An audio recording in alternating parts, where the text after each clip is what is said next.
Hello, ladies and gentlemen, welcome back to Premier League Fantasy Football and welcome to my video. I hope you guys had a fantastic weekend. We are less than 2 weeks away before game week 1. In today's video, I just want to look at my current team. I made a couple of changes, so I basically got 2 teams, but with 1 or 2 changes, and I need your thoughts really. This season, I want to enjoy the game even more. I want to enjoy the journey and I want to enjoy the journey with you guys. I want to create fun videos. So instead of me trying my best to compete with everyone else and create videos every single day, I want to have fun with my videos. I want to enjoy it.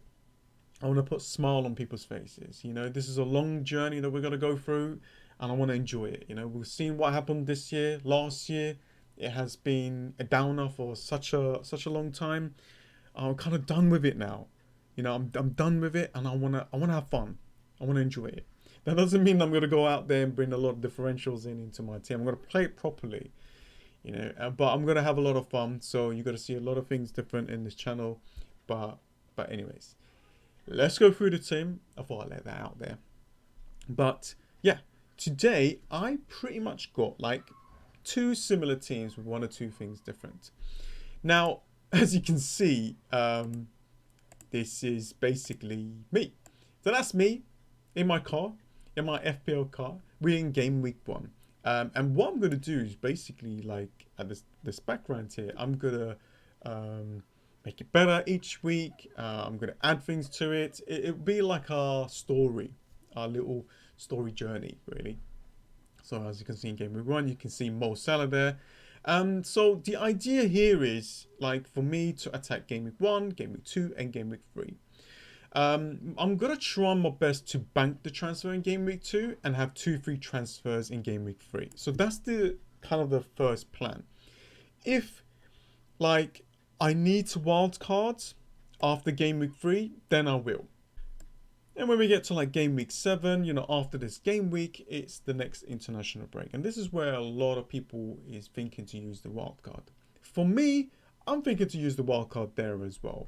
But it all depends on the transfer window. If there are some big movements, if I'm in that situation where I really want that player, but I need to take a couple of hits, then I might wildcard and bring those players in. But we'll see how it goes. I want to see what happens in the first 3 game weeks and then make my adjustments and changes. But if I can hold the wild card, I will. It all depends on how well I start. So that's the little bit of a strategy that I wanted to kind of like quickly talk to you guys about. So if we remove this and let's have a look at my current draft. So yeah, as you can see, it's pretty much of a template, but there are a couple of changes which might be different than other people's teams. So I got Sanchez in goal against Burnley. The first like 3 fixtures are looking okay for them to keep some kind of clean sheets.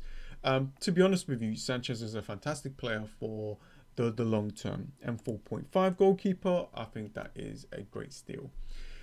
Trent, Diaz and Luca Dean. Now Diaz is not on everyone's team, although he is owned by 26.5% owned. I'm not seeing Diaz on the Twitter template or so. So for me, I got Diaz in is because I'm looking at the long term. You know, if I'm going to like hold my wild card, then I want a player that I want to keep for the long term. And Diaz is a fantastic player. Manchester City, you know, they got the ability to keep a lot of clean sheets. Luca Dean is a small differential of 21.9% owned, 5.5, 9 assists there, 9 clean sheets. With Everton's new manager, you know, if they play a different kind of like a formation, or if they play a different kind of strategy, then he is going to be key to the Everton side. I think he's going to be taking more set pieces, and that just gives him a high chance to kind of return some points. Trent, we all know, you know, he's a fantastic player, 7.5. And to be honest with you, I'm actually thinking to bring in another Liverpool player, but I think this is enough. Rafinha, a lot of people have spoken about Rafinha, 6.5. The value there is fantastic. He's proven right now, 6 goals and 10 assists there. And to be honest with you, you gotta like not look at the first like 4 fixtures. You know, like Leeds can win at any kind of like fixture, and they can score at any fixture. So don't worry about that too much. So 22.3% owned. Ismail Sarr is a player that is a differential of mine, so it's 5.7. As you can see there, 6 million price tag. Last time that it was in the Premier League, 5 goals and 7 assists. He could be on penalties as well. And Watford's fixtures for the first like 7 to 8 is actually pretty damn decent. If it doesn't go well, then I guess that's fine. You know, he's a cheap player. Then I can move him to another play if I wanted to, around that price tag, or downgrade him and use that money elsewhere to go ahead and go and get Robertson or something. So Sarr is something different within the template. And obviously we've got Salah and Bruno Fernandes. So he's back in the team because of his ownership.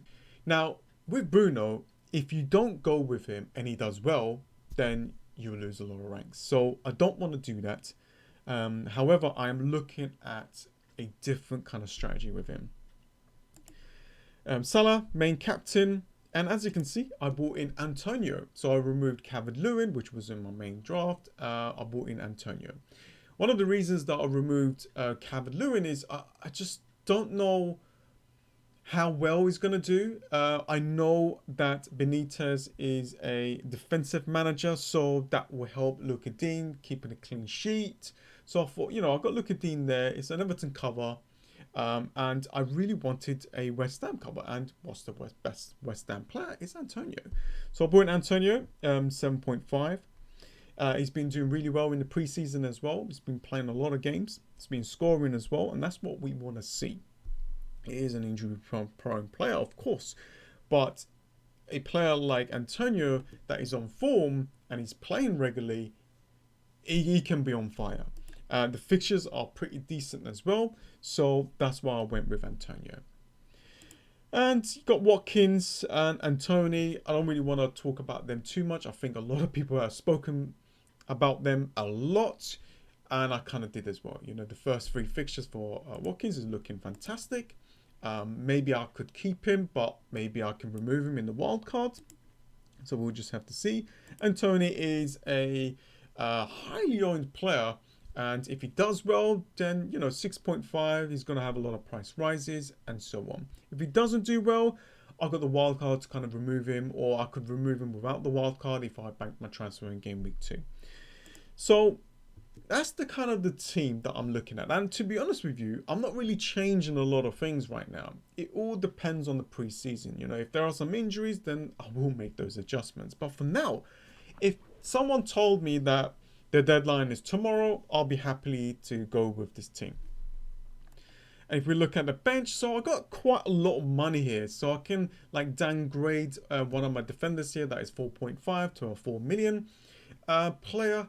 And I can have at least 1 million in the bank to kind of upgrade elsewhere.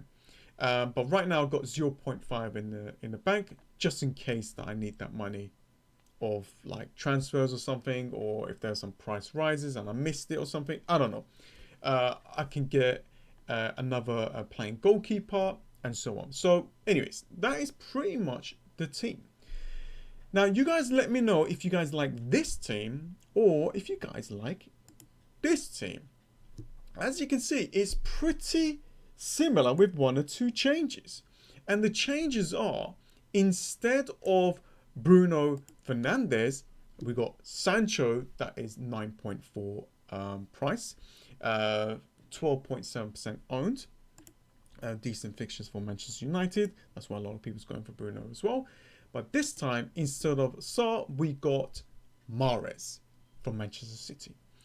9 million though price tag, so it's quite expensive. And as you can see, a massive differential of 5.1, and a player that has a great chance to get big returns. I know that, you know, he's not really nailed on all the time, but he's having a fantastic pre-season, and that is a good thing to see. So yeah, you guys let me know what you think. The fixtures here for Manchester City is actually pretty good. If you look carefully, Tottenham away, then this fixture here against Norwich at home, I want a Manchester City cover. With Diaz being there as well, which I think that they can keep a clean sheet. With Mahrez there, that can be explosive, that could get a lot of big points. Why not, right? So this is a slight adjustment to my current team. You guys let me know what you think. It's pretty similar with the first one that you saw. This one has Sancho and Mahrez. The other one has Fernandes and Sarr. So you guys let me know, Fernandes and Sarr or Sancho and Mahrez. So yeah, you guys let me know in the comments below. Let's have a little bit of a discussion going on. Guys, let me know in the comments below what your decisions are. What's your big differential?